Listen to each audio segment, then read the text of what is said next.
ओम मित्रों, सादर नमस्ते। आज हम मूर्ति पूजा के ऊपर विचार करेंगे। सनातन शंकर और निग्रहणाचार्य मलिच्छराज निग्रहणाचार्य का वीडियो आया है। ये निरंतर प्रयास करते रहते हैं कि वेदों में मूर्ति पूजा सिद्ध कर दें, और वेद मंत्र है न तस्य प्रतिमास्ति, इसको परिवर्तित करके न तस्य प्रतिमास्ति बोलते हैं, और झूठे मंत्र प्रमाण दे करके झूठे प्रमाण दे करके सिद्ध करने की कोशिश करते हैं कि वेदों में मूर्ति पूजा का विधान है। जबकि ऐतिहासिक दृष्टि से हम देखते हैं तो भारत में जितनी भी प्राचीन मूर्तियां मिलती हैं, कोई भी वैदिक काल की नहीं है। अभी सबने महाभारत और रामायण धारावाहिक देखा था। इसमें भी कहीं पर भी किसी गुरुकुल में कोई मंदिर नहीं, कोई मूर्ति नहीं, और तमाम आश्रम चाणक्य धारावाहिक में भी कहीं पर मूर्ति नहीं, मंदिर नहीं दिखाया गया। और तमाम विद्वानों के प्रमाण हैं, कथन है, जैसे Pandit Jawaharlal Nehru Discovery of India में लिखते हैं कि मूर्ति पूजा गौतम बुद्ध की मृत्यु के पश्चात ही भारत में प्रचलित हुआ। वेन सांग फायान भी इसी प्रकार का वक्तव्य देते हैं कि मूर्ति पूजा बाद में प्रचलित हुआ।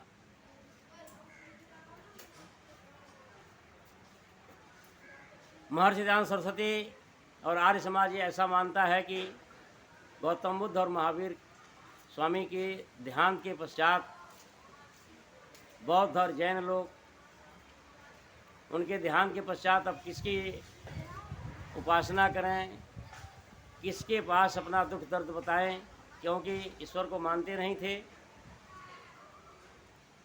तो स्मृति में उन्होंने गौतम बुद्ध और महावीर की मूर्ति बनाई,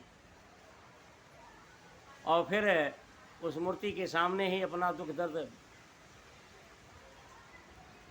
बताने लगे, कहने लगे, और फिर फूल पत्ती चढ़ाने लगे। इस तरह से पहले बौद्धों में, जैनियों में मूर्ति पूजा का प्रचलन हुआ। उन्हीं की नकल करके हिंदू धर्म में भी मूर्ति पूजा का प्रचलन हुआ। उन्होंने जातक कथाएं लिखी। गौतम बुद्ध के 24 बार जन्म लेने का, 24 तीर्थांकर की कल्पना जैनियों ने करी, और यहाँ भी 24 तीर्थ 24 बार भगवान का अवतार घोषित कर दिया। ये सारी बातें मिलती जुलती हैं। मेरी पिछली वीडियो है कि भारत में मूर्ति पूजा का प्रचलन कैसे हुआ, बड़े अच्छे ढंग से मैंने इस पर चर्चा की है, उसको वहाँ देख सकते हैं आप। लेकिन आज हम इस बात पर विचार करेंगे कि मूर्ति पूजा की क्या आवश्यकता है, या मूर्ति पूजा वैदिक काल में प्रचलित था, यह सनातन शंकर निरंतर आर्य समाज के विरुद्ध प्रतिदिन एक वीडियो बनाकर डालता। मैं प्रतिदिन इसकी एक वीडियो देखता हूँ, और उसका प्रयास ये रहता है कि देखो, आर्य समाज मूर्ति पूजा का विरोध करता है, यानी कि हिंदू धर्म का विरोध कर रहा है। आर्य समाज मूर्ति पूजा के माध्यम से हिंदू धर्म का विरोध करता है। इन किन प्रकारेण इसका प्रयास ये रहता है कि आर्य समाजियों को भी ईसाई और मुसलमानों के समकक्ष लाकर खड़ा करना। इसकी आप सारी वीडियो सुनिए। इसका पूरा प्रयास रहता है कि आर्य समाजियों को ईसाई और मुसलमानों के समकक्ष खड़ा करना, और इसके चेले चपाटे आर्य समाजी न कहकर आर्य नमाजी बोलते हैं। आर्य समाजियों को आर्य नमाजी भी बोलते हैं, और भी बहुत सी उल्टी सीधी बातें करते रहते हैं। लेकिन आज हम देखें कि क्या ईश्वर की उपासना में मूर्ति की आवश्यकता है।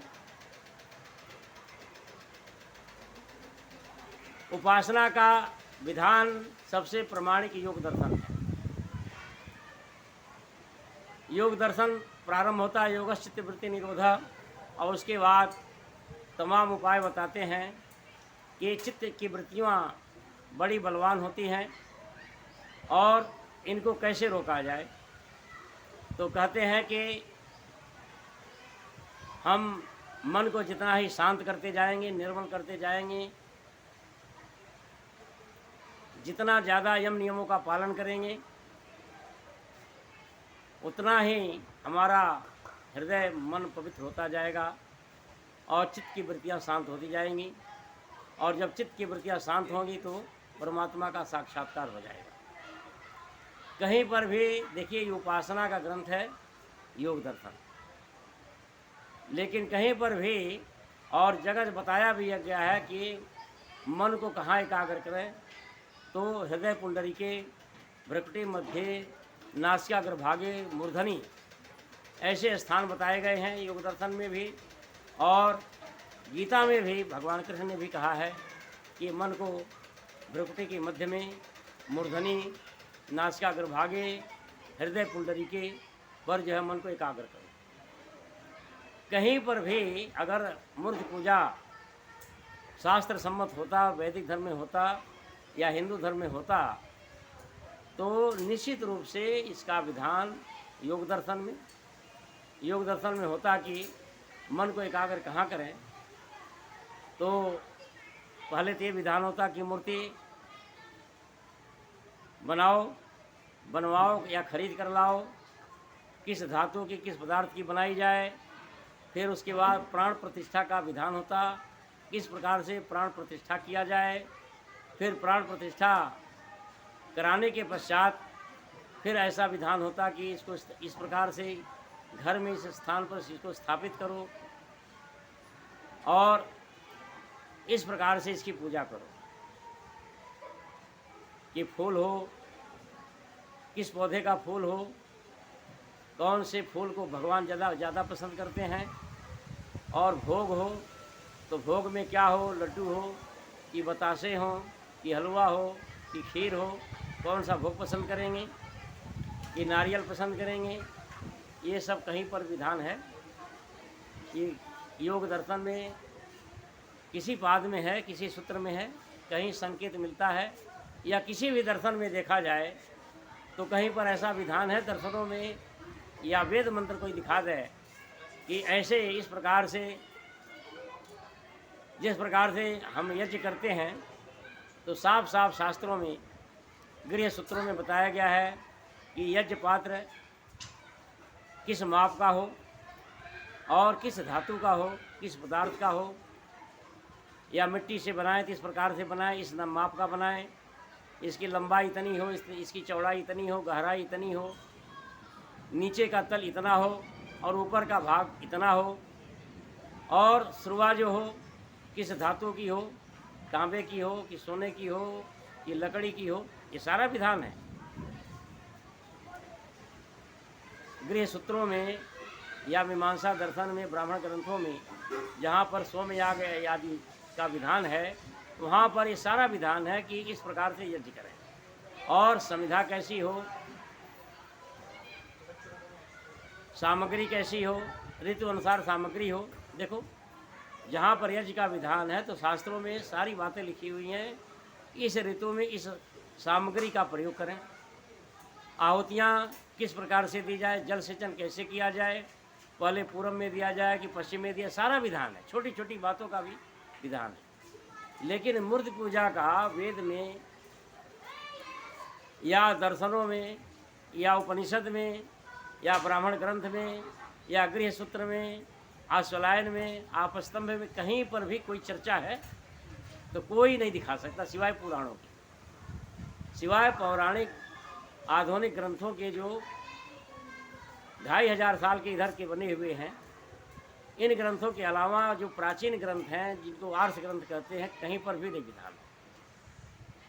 नहीं तो ये होता कि पहले तो किस धातु की मूर्ति बनाओ या बाजार से खरीद कर लाओ, फिर उसके बाद धन संग्रह करके पंडित जी को बुला करके प्राण प्रतिष्ठा कराओ, फिर उसके बाद फूल पत्ती, लड्डू बतासे का इंतजाम करो, फिर उसके बाद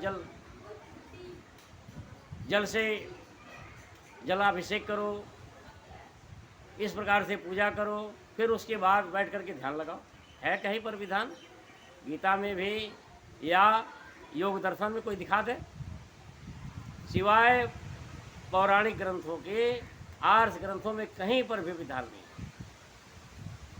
और आर्ष ग्रंथों में परमात्मा को निराकार बताया गया है, तो निराकार की पहले तो मूर्ति नहीं बन सकती।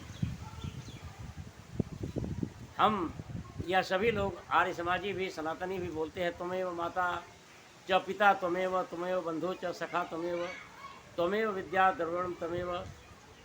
ऐसा जब हम प्रार्थना करते हैं कि हे परमात्मा तू विद्या भी है, धन भी है, भाई भी है, बंधु भी है, माता भी है, पिता भी है, स्त्री भी है, पुरुष भी है, तो ऐसे एक मूर्ति बनाओ कि जो माता भी दिखाई देता हो, पिता भी दिखाई देता हो, भाई भी दिखाई देता हो, बहन भी दिखाई देता हो, विद्या भी दिखाई देता हो और धन भी दिखाई देता हो। ऐसा बन सकता है? तो यह सनातन शंकर और मलेच्छराज निग्रहाचार्य का निग्रहाचार्य हैं, लेकिन मैं निग्रहणाचार्य बोलता हूँ क्योंकि ये सचमुच में एक ग्रहण है, हिंदू धर्म पर कलंक है, इसलिए निग्रहणाचार्य बोलता हूँ। निग्रहण निश्चित रूप से ग्रहण है, यानी घातक है हिंदू समाज के लिए, कि जो जन्मना बड़ व्यवस्था मान करके छुआछूत भी मानते हैं, जन्मना बड़ व्यवस्था मानते हैं, जातिवाद सब पाखंड मानते हैं और विदेश यात्रा का भी विरोध करते हैं, अंतर्जातीय विवाह का भी विरोध करते हैं। हर चीज़ को जो भी समाज सुधारकों ने सुधार किया उन सब का विरोध करते हैं, विधवा विवाह का भी विरोध करते हैं, सारी बातों का विरोध करते हैं। यानी सारी पुरानी बातों को, ये सती प्रथा को भी मानते होंगे और बाल विवाह को भी मानते होंगे। सारी बुराइयां को स्वीकार करने वाला हिंदू समाज के लिए तो निग्रहण ही है। इसीलिए मैं इनको निग्रहाचार्य न करके निग्रहणाचार्य कहता हूँ। और सनातन शंकर ये पाखंड, ये तो जो है पता नहीं, जैसे कि इसको किसी विदेशी ने पैसा खिला रखा हो कि आर्य समाजी और सनातनी आपस में लड़ते रहे, इस सिवाय लड़ाने के अलावा और कोई बात करता ही नहीं। भड़काने की ऐसे ऐसे शब्द बोलेगा कि आर्य समाज मूर्ति पूजा का विरोध करता है कि हिंदू धर्म का विरोध करता है। अरे हिंदू धर्म तो एक बहुत बड़ा वट वृक्ष है और आर्य समाज तमाम जितने भी मत संप्रदाय हैं हिंदू धर्म के, ये सारी उसकी शाखाएं हैं, ये सब हिंदू धर्म में ही आ जाते हैं। लेकिन ये ऐसी ऐसी बातें करता है, रोज एक वीडियो आर्य समाज के विरुद्ध, महर्षि दयानंद सरस्वती को तो वे महाशत्रु मानते हैं और कहते भी है कि हम ये इस्कान के संस्था प्रभुपाद को और दयानंद को हम शत्रु मानते हैं, ऐसा इनका वक्तव्य है। जबकि महर्षि दयानंद सरस्वती ने इनको बचाया। यदि महर्षि दयानंद सरस्वती नहीं होते ये तिलक के तो सपने लेते रहते, न तो हिंदू जाति बचती न हिंदुस्तान बचता अगर महर्षि दयानंद सरस्वती नहीं। तो मूर्ति पूजा किसी भी प्रकार से कहीं पर भी प्रमाणित नहीं होता है। अब आप देखो, आप मान लो यात्रा कर रहे हो, तो क्या परमात्मा को याद करने के लिए मूर्ति की जरूरत होती है? आप नाव में बैठे हो, क्या मूर्ति की जरूरत होती है? बिना मूर्ति के क्या परमात्मा को याद नहीं किया जा सकता? बिना लड्डू बतासे के है। इसीलिए गरीब हिंदू धर्म को नहीं मानता। ये बात अटपटी लगेगी लेकिन ये सच्चाई है। आज तो ये सच्चाई है कि सारे दलित हिंदू धर्म से घृणा कर रहे हैं। क्यों कर रहे हैं? कि तुम्हारे वक्तव्य से, तुम्हारी मान्यताओं से, तुम्हारे व्यवहार से, और तुमने हिंदू धर्म को इतना जटिल कर दिया कि पूजा करने के लिए पहले तो मूर्ति खरीद कर लाओ, फिर यह मूर्ति खरीद कर लाए, फिर घर में एक स्थान निश्चित करो, फिर जिसका घर छोटा हो, अब गरीबों के घर में जगह ही नहीं, 10 बाई 10 का घर होता है, मुर्गी का दरबा, अब बकरी का बाड़ा, एक बकरी का बाड़ा जितना तो उनका घर बेचारों का होता है गरीबों का, तो उसमें कहाँ मूर्ति स्थापित करेंगे? एक तो उनको अधिकार ही नहीं है। अगर अधिकार तुमने दे दिया तो कहाँ से मूर्ति खरीद के लाएंगे? दुर्गा की लाएँ कि काली की लाएँ कि राम की लाएँ कि कृष्ण की लाएँ, किसकी लाएँ? कहाँ से पैसा आएगा? फिर उसके बाद घर में कहाँ स्थान बनाएंगे? फिर उसके बाद पंडित जी तो आएंगे ही नहीं। और कोई पंडित जी आ गए लालच में तो प्राण प्रतिष्ठा कराओ, दक्षिणा दो। फिर उसके बाद इतना होने के बाद भी पहले तो खरीदा तब पैसा खर्च किया, प्राण प्रतिष्ठा कराए तब पैसा खर्च किया। अब पूजा भी प्रतिदिन बिना लड्डू बतासे के, नारियल के, फूल के हो ही नहीं सकता। अब जो है, जो शहर में गरीब रहते हैं उनको फूल कहाँ से मिलेगा? फूल भी खरीद के लाओ, नारियल भी खरीद के लाओ, लड्डू बतासे खरीद के लाओ। कितना जटिल बना दिया। अच्छा तुम यही देख लो, ईसाइयों का देख लो, मुसलमानों का, मुसलमान गरीब से गरीब मुसलमान जाता है, हाथ पैर धोया, पानी का तो पैसा लगता नहीं, हाथ पैर धोया, जा करके नमाज पढ़ लिया, एक पैसा नहीं, न चढ़ावा चढ़ाना, न दक्षिणा देनी, न लड्डू बतासे देने, नमाज पढ़ा भाग गया। 5 बार जाते हैं, 5 बार भाग जाते हैं। ईसाइयों का देखो, और भी देख लो, वहाँ कितना सरल है। इन्होंने हिंदू धर्म को कितना जटिल बना दिया। इसीलिए आज सारा दलित, अच्छा ये सारे दलित हिंदू धर्म को छोड़ रहे हैं, सनातन शंकर और ये मस्त हैं, ये मस्त हैं, इनको कोई चिंता नहीं। ये सारे दलित जो है हिंदू धर्म को छोड़ रहे हैं, इनको किसी को चिंता नहीं है। आर्य समाजियों को भी चिंता नहीं। आर्य समाजी सोच रहे हैं कि अब तो जो है वाह वाह, अब तो जो ऐसी सरकार आ गई है कि चाहे दलित हिंदू धर्म को छोड़ के चले जाएं, कोई बात नहीं, हिंदू राष्ट्र तो बनी जाएगा। आर्य समाजियों के भी ऐसे विचार है, आर्य विद्वानों के, ये भी मस्त हैं, मगन है ये भी। ओहो हो, अब तो ऐसा प्रशासक है कि कोई चिंता करने की बात ही नहीं है। और सारे दलित बहुत तेज़ी से, जितना पीछे 70 साल में नहीं हुआ वो 10 साल में हो गया। अब देख लो, आंखें खोल के देखो, यदि किसी को नहीं दिखाई देता है तो बात अलग है, ले आंखें खोल कर देखो, एक भी दलित जो पढ़ा लिखा है, उच्च शिक्षा प्राप्त किया है, प्रोफेसर है, डॉक्टर है, इंजीनियर है, IAS PCS है, लेक्चरर है, जज है, वकील है, क्या हिंदू धर्म को मानते हैं? अच्छा इनसे पूछो, गरीब मुसलमानों से पूछो इस्लाम कैसा है, कहे बहुत अच्छा, बहुत अच्छा, हमें गर्व है। गरीब ईसाइयों से पूछो, कहेंगे ईसाई धर्म सबसे अच्छा, हमें गर्व होता है ईसाई धर्म पर। बौद्धों से पूछो कि हमें तो गर्व है गौतम बुद्ध पर, गरीबों से बहुत प्यार करते थे। एक दलित से पूछो, किसी दलित से पूछकर देखना, मेरी बात झूठी लगेगी, क्योंकि तुम मस्त हो। आर्य समाजियों को भी झूठी लगेगी, मेरी बात झूठी लगेगी, मैं जानता हूँ, क्योंकि कबूतर जो है प्राय बिल्ली को देखकर आंख बंद कर लेता है, वो हालत तुम्हारी भी है, आर्य समाजियों का भी है, सनातनियों की भी है। जरा दलित से पूछ करके देखो हिंदू धर्म कैसा है। कोई ऐसा है जो कहता कि हम भगवान राम पर हमें गर्व है, हम भगवान राम के प्रति श्रद्धा रखते हैं। दिया जला करके, दिन में दिया जलाकर खोजना नहीं मिलेगा। तुम लोगों ने हिंदू धर्म को इतना जटिल बना दिया। महर्षि दयानंद सरस्वती ने प्रयास किया था हिंदू धर्म को सरल बनाने का, सर्वग्राही बनाने का प्रयास किया था कि सब लोग मान सकें, लेकिन नहीं। एक तो सबसे पहले वर्ण व्यवस्था, चाहे जन्म से हो चाहे कर्म से हो। अब जो है भलाई तो इसी में है, ये कह दो कि हम वर्ण कर्म से भी नहीं मानते, इसकी चर्चा ही नहीं होनी चाहिए, वर्ण व्यवस्था की चर्चा ही नहीं होनी चाहिए।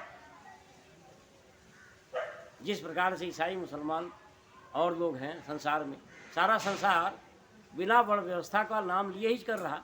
वर्ण व्यवस्था तो सर्वत्र लागू है, और प्रत्यक्ष रूप से सर्वत्र लागू है, लेकिन जटिल नहीं है। वहाँ किसी का अपमान नहीं है, शोषण नहीं है, दुखी नहीं है कोई। लेकिन यहाँ तो देखो सारे दलित। अब देखो क्या हुआ कि अभी भागवत कथा निकली तो दलितों ने जो है शोभा यात्रा को ही रोक दिया। इन्होंने अंबेडकर यात्रा रोकी, उन्होंने शोभा यात्रा भागवत कथा की यात्रा रोक दी। आपस में खींचाता यही होता है, हो रहा है, खूब हो रहा। और यूपी सबसे आगे, क्योंकि जहाँ ज़्यादा कट्टरता होगी तो कट्टरता सब में बढ़ेगी। अगर मुस्लिम कट्टर होगा तो हिंदू भी कट्टर होगा, हिंदू कट्टर होगा तो दलित भी कट्टर होगा। हिंदू में सब कट्टर होंगे। हिंदू में पहले सवर्ण कट्टर होगा तो दलित भी कट्टर होगा, तो दलित कट्टर होगा तो किसके प्रति होगा? वो बौद्ध धर्म के प्रति होगा। अब देख लो, बौद्ध धर्म को तो ऐसा मानते हैं कि ये जो है पुश्तैनी इनका धर्म हो। अब जो है जो बौद्ध धर्म की दीक्षा नहीं लिया है वह भी बौद्ध धर्म की ही बात करता है और हमेशा हिंदू धर्म के विरुद्ध ही बोलता है। तो तुम लोगों ने इतना जटिल बना दिया हिंदू धर्म को। इसलिए एक दिन देखना, एक भी दलित जो है हिंदू धर्म को मानने वाला नहीं मिलेगा। एक भी 20-25 साल के बाद अंगुली पर गिनने वाले जो है इक्का दुक्का कोई रह जाएंगे जो हिंदू धर्म को मानते हैं। और आर्य समाज में भी जो दलित है वो भी अधिकतर भाग जाएंगे। क्यों? क्योंकि उसके ऊपर भी वो प्रभाव, सनातन या पौराणिकता का प्रभाव उसके ऊपर भी पड़ेगा। कि मेरे मित्रों, आज भी अगर संभलना चाहो तो संभल जाओ और हिंदू धर्म को, वैदिक धर्म को बचा लो।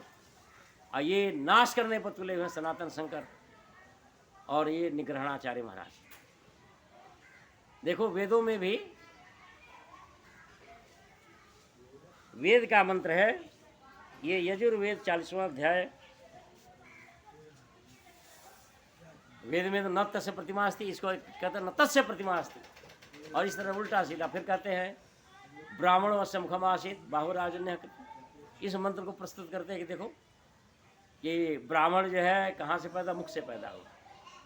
तब मुख तो इसका मुख किसका होता? साकार का ही तो मुख होता है, हैं? क्षत्रिय भुजाओं से पैदा हुआ, वैसे उदर से पैदा हुआ, और शूद्र जो पैर से पैदा हुआ। तो इसका मतलब परमात्मा साकार है? ब्रह्म साकार है तभी तो। अच्छा, ब्राह्मण मुख से पैदा हुआ तो हाथी कहाँ से पैदा हुआ ये भी बताओ। हाथी कहाँ से निकला? अब तो शरीर में कुछ बचा ही नहीं, तो हाथी कहाँ से निकला? क्या कान से निकला कि नाक से निकला? और डायनासोर कहाँ से निकला था? घड़ियाल कहाँ से निकले थे? हाथी घोड़ा कहाँ से निकले? और सांप, अनाकोंडा सांप कहाँ से निकला? सब बताओ। उल्टी सीधी अपनी खिल्ली उड़वाओ, खूब खिल्ली उड़ा रहे हैं। तुम्हारा हिंदू ही हिंदू धर्म की खिल्ली उड़ा रहे हैं तुम्हारे कारण से। आर्य समाज ने बचाने का प्रयास किया था और आर्य समाज ने ऐसा कर दिया था कि सबके दांत खट्टे कर दिए ऋषि दयानंद ने, और कोई उंगली नहीं उठा सकता था। लेकिन आज तुम आर्य समाज के ऊपर ही उंगली उठा रहे हो। आज शिकारी का ही शिकार करने चले हैं। सनातन शंकर, आर्य समाज एक शिकारी था जो भिन्न भिन्न मत संप्रदायों का शिकार करता था, सबको वैदिक धर्मी बनाता था, बना रहा है। और ये सनातन शंकर जो है आर्य समाज का शिकार करने चले। अब तो देख लो, तुम्हारे घर में ही आग लगी है, हैं? सारे दलित हिंदू धर्म की बुराई कर रहे हैं। कहो ना, तुम पूछो, बड़ी चर्चा करते हो सबसे अच्छा सनातन धर्म। मैं तो कहता हूँ, चैलेंज देता हूँ, जाओ 1000 दलितों से पूछो, 1000 दलितों में देखो कितने हैं जो कहते हैं हिंदू धर्म सबसे, सनातन धर्म सबसे अच्छा।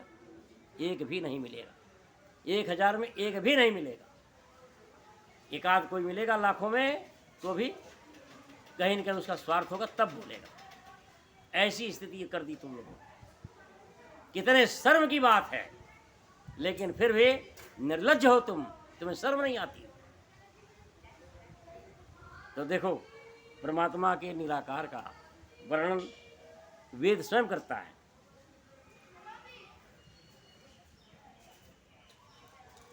सपर्यगच्छात् शुक्रम अकायम अव्रणम अस्नाविरम शुद्धम अपाप विद्धम।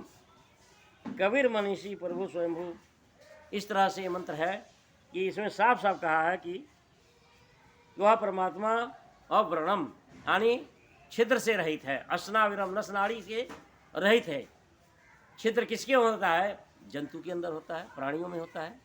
हमारे अंदर तमाम छिद्र, नाक है, मुंह है, आँख है, कान है, ये तमाम छिद्र हैं। तो उस परमात्मा में कोई छिद्र नहीं है, यानी निराकार है, नस नाड़ी के बंधन से रहित है, और कायम उसका कोई काय नहीं है, शुद्धम अपाप विद्धम, वह पवित्र है, शुद्ध है। परमात्मा स्वयं कह रहा है। फिर वे जो है उल्टे सीधे प्रमाण ला करके जबरदस्ती ये सिद्ध करने की कोशिश करते हैं कि वैदिक धर्म में मूर्त पूजा है। अरे ये मूर्त पूजा ने ही तो नाश किया हिंदू धर्म का, और नाश कर रहा है।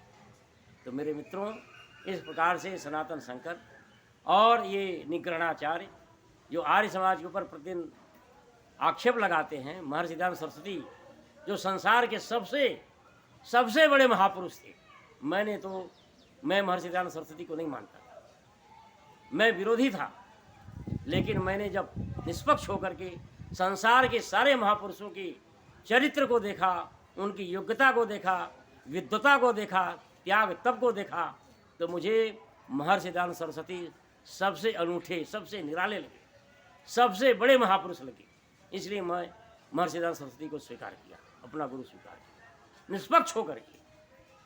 कोई किसी के प्रभाव में नहीं आया, किसी का दबाव नहीं आया, किसी के जाल में नहीं आया, किसी के प्रवचन से प्रभावित नहीं हुआ, और मैं किसी के प्रवचन को सुना भी नहीं। मैं सीधे महर्षि दयानंद सरस्वती से मेरा संबंध रहा, और मैंने देखा कि महर्षि दयानंद सरस्वती से बड़ा विद्वान, उनसे बड़ा योगी, त्यागी, तपस्वी, धर्मात्मा महर्षि मुझे कोई नहीं मिला। इसलिए मैंने महर्षि दयानंद सरस्वती को स्वीकार किया। और ये महर्षि दयानंद सरस्वती के ऊपर ही लांछन लगाते हैं, नीच कहीं के पापी।